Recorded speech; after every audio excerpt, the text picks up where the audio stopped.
Very lovely.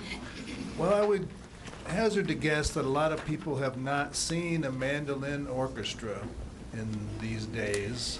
So can you tell us a little bit about the history of mandolin orchestras? Certainly. It started in this country. Well, I always go back a bit. The mandolin was a classical instrument, appeared in Europe, and music was written. There were Vivaldi mandolin concertos are probably the most familiar, but it never completely caught on like the violin family did. But in 1880, there was a tour of Spanish musicians, the Spanish students, and they played orchestral arrangements, classical music, and sort of folk music, Spanish music, on technically not mandolins, but instruments, banduras, I'm never sure how to pronounce it, that are similar, double-stringed, multiple-stringed instruments, took New York by storm. They were a huge hit. And word spread, and other groups like them sprang up, sort of doing that same sort of music. There weren't a lot of Spanish banduras around the country, but there were Italian mandolins in folks' closets, and so these organizations started playing. And particularly the Gibson company that built mandolins and guitars began traveling around the country. They sent salesmen out with mandolin family instruments who were salesmen and music teachers. I've heard it described as sort of the music man. He'd pulled into town with his truckload of instruments and convince the city fathers that a mandolin orchestra was just what they needed and teach people how to play them. So amateur mandolin ensembles were hugely popular 1890s to 1920.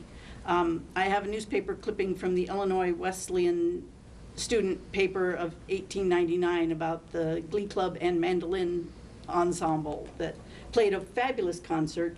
Unfortunately, they weren't mentioned the next year, so I'm not sure what happened to them. But so colleges, communities, mandolin orchestras were popular.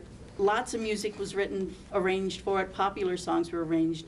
So they played classical music, they played popular music, and generally we were a big hit. And then along came jazz. So around the 1920s, jazz and banjos sort of knocked the mandolin, the kind of sedate, pretty mandolin stuff, off the map.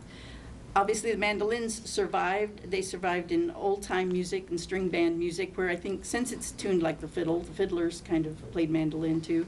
And then, of course, came back in a big way with Bill Monroe featuring mandolin and bluegrass music. There were always some jazz players, some virtuoso players, and some classical players that stayed active with it. And so the last 20 years or so, I've seen kind of a revival amongst mandolin players of bringing back this mandolin orchestra music. And it's fun stuff to play.